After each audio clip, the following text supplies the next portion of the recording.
ರಾಜ್ಯ ರಾಜಕಾರಣದಲ್ಲಿ ಹೆಚ್ಚು ಸದ್ದು ಮಾಡಿದ ತೀವ್ರ ಕುತೂಹಲ ಕೆರಳಿಸಿದಂತಹ ಮೂಡಾ ಮಹಾಯುದ್ಧ ಈಗ ಮತ್ತೊಂದು ಮೊಗ್ಗಲಿಗೆ ಮರಳಿದೆ. ಇದೇ ವಿಚಾರ ಸಿದ್ದರಾಮಯ್ಯನವರ ಸುದೀರ್ಘ ರಾಜಕೀಯ ಬದುಕಿಗೆ ಕಪ್ಪು ಚುಕ್ಕೆಯಾಗುವ ಎಲ್ಲಾ ಲಕ್ಷಣಗಳು ಎದ್ದು ಕಾಣಿಸ್ತಾ ಇದೆ. ಈ ಎಲ್ಲ ಬೆಳವಣಿಗೆಗಳಾಗ್ತಾ ಇದ್ದ ಹಾಗೆ ಇವತ್ತು ತುರ್ತು ಕ್ಯಾಬಿನೆಟ್ ಮೀಟಿಂಗ್ ಅನ್ನು ಮಾಡಲಾಯಿತು.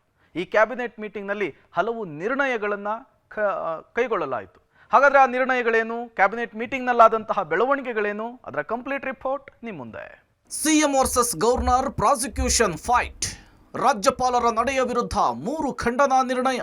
ಸಿಎಂ ಸಿದ್ದರಾಮಯ್ಯ ಅವರಿಗೆ ಮೂಡಾ ಮಗ್ಗಲ ಮುಳ್ಳು ಸರಿಯಾಗಿಯೇ ಚುಚ್ಚಿದೆ. ಮೈಸೂರಿನ ಮೂಡಾ ಅಕ್ರಮ ಪ್ರಕರಣದಲ್ಲಿ ಸಿಎಂಗೆ ಕಾನೂನಿನ ಸಂಕಷ್ಟ ಎದುರಾಗಿದೆ. ಮೂಡಾ ಹಗರಣದ ಸಂಬಂಧ ಸಿಎಂ ಹಾಗೂ ರಾಜ್ಯಪಾಲರ ನಡುವೆ ಪ್ರಾಸಿಕ್ಯೂಷನ್ ಫೈಟ್ ಜೋರಾಗಿದೆ. ಕದನ ಕುತೂಹಲ ಕೆರಳಿಸಿರುವ ಈ ಪ್ರಕರಣ ಸರ್ಕಾರದಲ್ಲಿ ಭಾರಿ ಅಲ್ಲೋಲ ಕಲ್ಲೋಲವನ್ನೇ ಸೃಷ್ಟಿಸಿದೆ. ರಾಜ್ಯಪಾಲರ ಪ್ರಾಸಿಕ್ಯೂಷನ್ ಅನುಮತಿಯ ವಿರುದ್ಧ ಸಿದ್ದರಾಮಯ್ಯ ಸಂಪುಟ ಖಂಡನಾ ನಿರ್ಣಯವನ್ನು ಕೈಗೊಂಡಿದೆ. ವಿಧಾನಸೌಧದಲ್ಲಿ ಸಿಎಂ ಸಿದ್ದರಾಮಯ್ಯ ನೇತೃತ್ವದಲ್ಲಿ ನಡೆದ ತುರ್ತು ಕ್ಯಾಬಿನೆಟ್ ಸಭೆಯಲ್ಲಿ 3 ಖಂಡನಾ ನಿರ್ಣಯವನ್ನು ಕೈಗೊಳ್ಳಲಾಯಿತು. 3 ಖಂಡನಾ ನಿರ್ಣಯ. ರಾಜ್ಯಪಾಲರ ನಿರ್ಧಾರ ಅಸಂವಿಧಾನಿಕ, ಕಾನೂನುಬಾಹಿರ. ರಾಜ್ಯಪಾಲರು ಕೇಂದ್ರದ ಕೈಗೊಂಬೆಯಾಗಿ ಕೆಲಸ. ಕೇಂದ್ರದಿಂದ ರಾಜ್ಯ ಸರ್ಕಾರ ಅಸ್ಥಿರಗೊಳಿಸುವ ಯತ್ನ. ಈ 3 ಖಂಡನಾ ನಿರ್ಣಯಗಳನ್ನು ಸಂಪುಟದಲ್ಲಿ ಕೈಗೊಳ್ಳಲಾಗಿದೆ. ಸಂಪುಟ ಸಭೆಯ ಬಳಿಕ ಸಿಎಂ ಸಿದ್ದರಾಮಯ್ಯ, ಡಿಸಿಎಂ ಡಿಕೆಶಿ ಜಂಟಿ ಸುದ್ದಿಗೋಷ್ಠಿ ನಡೆಸಿ ರಾಜ್ಯಪಾಲರ ಪ್ರಾಸಿಕ್ಯೂಷನ್ ನಿರ್ಧಾರದ ವಿರುದ್ಧ ಗುಡುಗಿದ್ದಾರೆ. ರಾಜ್ಯಪಾಲರು ತಗೊಂಡಿರ್ತಕ್ಕಂಥ ತೀರ್ಮಾನ ಅದು ಕಾನೂನು ಬಾಹಿರವಾದ ತೀರ್ಮಾನ, ಅಸಂವಿಧಾನಿಕವಾಗಿರ್ತಕ್ಕಂಥ ತೀರ್ಮಾನ, ಮತ್ತೆ ಯಾವ ದೃಷ್ಟಿಕೋನದಿಂದಲೂ ಕೂಡ ಅದು ಇಲ್ಲೀಗಲ್ ಆಗಿದೆ ಅಂತೇಳಿ ಇಡೀ ಸಚಿವ ಸಂಪುಟ ಅದನ್ನ ತೀರ್ಮಾನಿಸಿದೆ. ಕುಮಾರಸ್ವಾಮಿ, ಶಶಿಕಲಾ ಜೊಲ್ಲೆ ಹಾಗೂ ಜನಾರ್ದನ್ ರೆಡ್ಡಿ ವಿರುದ್ಧ ಇದುವರೆಗೂ ಪ್ರಾಸಿಕ್ಯೂಷನ್ಗೆ ಅನುಮತಿ ಕೊಟ್ಟಿಲ್ಲ. ನನ್ನ ವಿರುದ್ಧ ತನಿಖೆ ಆಗಿಲ್ಲ, ನನ್ನ ಪಾತ್ರವಿಲ್ಲ. ಆದರೂ ಕೂಡ ಪ್ರಾಸಿಕ್ಯೂಷನ್ಗೆ ಅನುಮತಿ ಕೊಡಲಾಗಿದೆ. ರಾಜ್ಯಪಾಲರು ಕೇಂದ್ರದ ಸೂಚನೆಯಂತೆ ನಡೆದುಕೊಳ್ತಿದ್ದಾರೆ ಅಂತೇಳಿ ಸಿಎಂ ಆರೋಪಿಸಿದರು. ನನ್ನ ಕೇಸ್ನಲ್ಲಿ ಬಹಳ ಆತುರವಾಗಿ ಕೊಟ್ಬಿಟ್ಟಿದ್ದಾರೆ.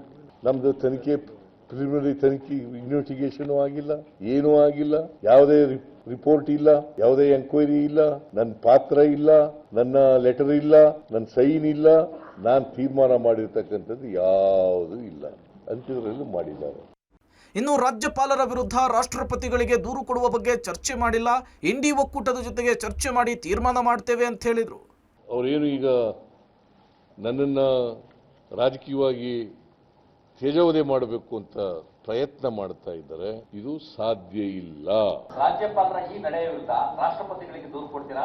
ಈಗ ಸದ್ಯಕ್ಕೆ ಕ್ಯಾಬಿನೆಟ್ ನಲ್ಲಿ ಅದು ಚರ್ಚೆ ಆಗಿಲ್ಲ, ಅದನ್ನ ತೀರ್ಮಾನ ಮಾಡಿಲ್ಲ. ಅದನ್ನ ಮುಂದಿನ ದಿನಗಳಲ್ಲಿ ನಾವು ಹೈಕಮಾಂಡ್ ಅವ್ರ ಜೊತೆ ಮಾತಾಡಿ ಚರ್ಚೆ ಮಾಡ್ತೀವಿ. ಬಿಕಾಸ್ ನಮ್ಮಲ್ಲಿ ಇಂಡಿಯಾ ಇದೆಯಲ್ಲ ಪೊಸಿಷನ್ ಅವರು, ಅವ್ರ ಜೊತೆಲೂ ಕೂಡ ಚರ್ಚೆ ಮಾಡಬೇಕಾಗ್ತದೆ. ಅವ್ರ ಜೊತೆ ಎಲ್ಲ ಚರ್ಚೆ ಮಾಡಿ ನಾವು ಒಂದು ತೀರ್ಮಾನಕ್ಕೆ ಬರ್ತೀವಿ.